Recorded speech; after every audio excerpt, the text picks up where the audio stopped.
तो आज की वीडियो इंग्लिश को लेकर के मोस्ट डिमांडेड वीडियो है, क्योंकि मेरे पास इंग्लिश और हिंदी को लेकर के बहुत सारे बच्चों के मैसेज आए। सब बच्चों ने कहा भैया इंग्लिश और हिंदी को सबको स्किप कर रहे हैं, आप मत करना, आप हमें कुछ ऐसी स्ट्रैटेजी दे दो, कुछ ऐसी टिप्स बता दो, कुछ ऐसे मटेरियल्स दे दो जिससे हम इंग्लिश के अंदर बहुत अच्छे मार्क को स्कोर कर जाए। मैं आपको सच बताऊं, अगर आपको इंग्लिश बनानी भी नहीं आती, इंग्लिश का आपने ई भी नहीं पढ़ा था, डेफिनेटली 101% आप लोग स्कोर करके आओगे 95+। अगर तुम इस वीडियो को एंड तक नहीं देख सकते तो समझ जाओ कि तुम इंग्लिश के अंदर स्कोर नहीं करना चाहते, क्योंकि मैं इस वीडियो को बहुत ही शॉर्ट रखने वाला हूँ, बहुत ज़्यादा शॉर्ट रखने वाला हूँ। और कहीं भी किसी भी वक्त कुछ ऐसी बातें निकल सकती है जो तुम्हारे एग्जाम में तुम्हारे मार्क्स को बूस्ट अप कर दे। तो यार देखो, रिस्क मत लो, बहुत ही शॉर्ट वीडियो है, कोई ऐसे फालतू की बकवास नहीं करूंगा कि 3 घंटे का लेक्चर खींच दिया फालतू में, ऐसा कुछ नहीं होने वाला। तो प्लीज़ इस वीडियो में एंड तक बने रहो। तो मैं स्टार्ट करूंगा अपनी सबसे पहली टिप से। सबसे पहले शुरुआत करेंगे आप लोग के लिटरेचर वाले पार्ट से। अगर तुम सैम्पल पेपर के अंदर देखोगे अपने लिटरेचर वाले पार्ट को, तो तुम्हें पता चलेगा कि उसके अंदर तुम्हें 7 क्वेश्चन दिए गए हैं सॉल्व करने के लिए। अब इन 7 क्वेश्चन में बच्चे क्या करते हैं, ओवर स्मार्ट बनते हैं। 7 क्वेश्चन पूछे गए तो बच्चे 7 क्वेश्चन सॉल्व करते हैं। भाई देख, 7 क्वेश्चन सॉल्व करने के तुम्हें पूरे मार्क्स नहीं मिलेंगे। तुम्हें लिखा गया है कि 6 क्वेश्चन ही सॉल्व करने, तो तुम्हें 6 ही क्वेश्चन सॉल्व करने हैं। ज्यादा करोगे ज्यादा मार्क्स नहीं मिलने वाले, तो 6 ही क्वेश्चन सॉल्व करना, और वही क्वेश्चन सॉल्व करना जो तुम्हें कॉन्फिडेंटली पूरी अच्छी तरीके से आती हैं। ये लिटरेचर पार्ट में बहुत अच्छी तरीके से तुम्हें फोकस करना है। इसी के अंदर एनसीईआरटी तुम किस तरीके से पढ़ोगे, एनसीईआरटी तुम्हें पढ़ने की जरूरत नहीं है। एनसीईआरटी की जगह तुम लोग पढ़ोगे कैपिटल वाली किताब को, कैपिटल हो गई, या फिर तुम्हारे पास कोई ऐसी किताब हो जिसके अंदर एनसीईआरटी के इंग्लिश ऊपर लिखी हो, ट्रांसलेशन में जो भी स्टोरी होती है उसी के नीचे तुम्हारी हिंदी लिखी हो। ये वाली किताब, हिंदी समरी वाली किताब अगर तुम्हारे पास है, तुम्हारे दोस्त के पास है, तो प्लीज उससे लेकर के उधार पढ़ाई करना स्टार्ट कर दो, क्योंकि ये बहुत ज़्यादा ज़रूरी है। क्योंकि इंग्लिश में तुम्हारे सामने बहुत सारे ऐसे वर्ड होंगे जो तुम जानते हो, लेकिन बहुत सारे ऐसे वर्ड आ जाते हैं जो तुम नहीं जानते।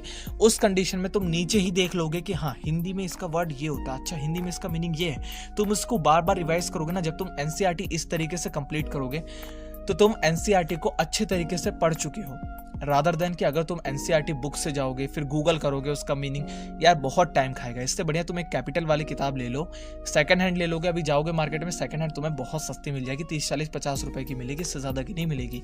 तो जा करके अगर तुम ले लोगे ना, तो तुम डेफिनेटली बहुत अच्छे मार्क को, बहुत अच्छे से एनसीईआरटी को कवर कर जाओगे।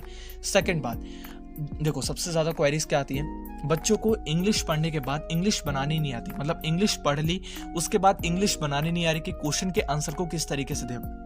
बच्चों को ये नहीं पता कि हैज़, हैव, बीन, वॉज, इन सब चीज़ों का प्रयोग कहाँ से करना है। तो मैं इसके लिए तुम्हें डियर सर की टेंस वाली वीडियो को रेकमेंड कर सकता हूँ। हाँ, ये टेंस वाली वीडियो तुम देख सकते हो। अब ये मत कहना कि मैंने पैसे खाए हैं, मैं उस बच्चे को कह रहा हूँ जिस बच्चे को इंग्लिश बनानी नहीं आती। तुम इंग्लिश बनाना पूरी तरीके से सीख जाओगे। तुम्हें नहीं देखना, मत देखो। मैंने पैसे खाए होते तो मैं ना नहीं कह सकता कि तुम मत देखो।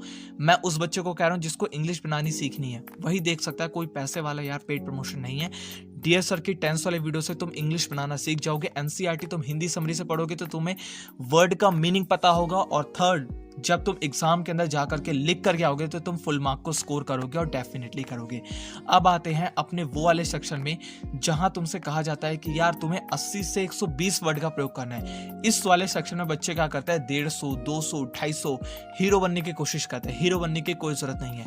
तुमसे बोला गया 80 से 120 वर्ड, ज्यादा मत जाना, क्योंकि जितना ज्यादा अगर तुम लिखोगे ना, उतना ज्यादा तुम्हारी गलती पकड़ी जाएगी, उतनी ज्यादा तुम्हारे मार्क्स कटते जाएंगे। तो ज्यादा लिखने से तुम्हारी ज्यादा गलतियां बढ़ेंगी।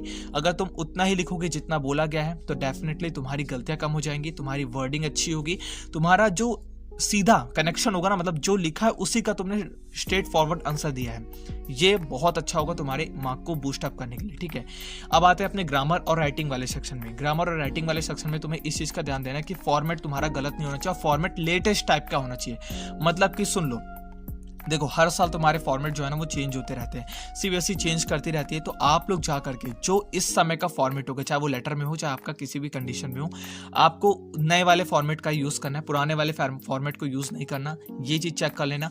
मैं आपको लेटर करवाऊंगा, आपकी ग्रामर सेक्शन को कंप्लीट कराऊंगा, लिटरेचर वाले पार्ट के इंपॉर्टेंट क्वेश्चन मैं आप लोग को दूंगा, और मैं आपको लिटरेचर वाले पार्ट को भी समझा दूंगा। मैं जल्दी शुरुआत करने वाला हूँ, टेंशन मत हो। अप्रैल आ चुकी है ना, मैं आपको बताऊंगा, कराऊंगा सब चीज़ें।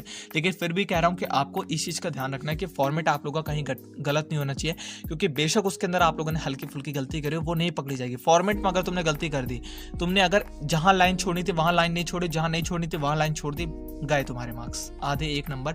लेटर के अंदर तुम्हारे दग दग मार्क कटेंगे भाई, बहुत तगड़े वाले मार्क्स काट देंगे टीचर। ठीक है, और ग्रामर वाले सेक्शन में तुम्हें इस चीज़ का बहुत अच्छे अच्छे से ध्यान देना है, बहुत अच्छे से ध्यान देना है कि तुम्हें ग्रामर सेक्शन को डीपली स्टडी करनी है। ग्रामर सेक्शन कहीं से भी कुछ भी तरीके से बना करके तुम्हें दे दिया जाता है। मैं ग्रामर सेक्शन कंप्लीट कराऊंगा, इसलिए मैं तुम्हें यहाँ पे ज़्यादा डीप में नहीं जा रहा। और एट दी एंड तुम्हें इस चीज़ का फोकस रखना है, इंग्लिश का पेपर हमेशा से लेंदी होता है, बड़ा होता है। इंग्लिश के अंदर तुम्हें हार्ड वाले वर्ड्स का प्रयोग किया जाता है, तुमसे पूछा जाता है ऐसे ऐसे वर्ड में जो तुम्हें समझ में ना आए। तो मेरी आप लोगों से रिक्वेस्ट है कि आप लोग पैसेज को सॉल्व करने की, सैम्पल पेपर सॉल्व करने की अभी से आदत डालो। सैम्पल पर जितना ज़्यादा सॉल्व करोगे उतना ज़्यादा तुम्हें काम आएगा। मैं किसी कंपनी का आप लोग को नहीं बता रहा, आपको जितना आपने जिसका भी ले चुके हो ठीक है,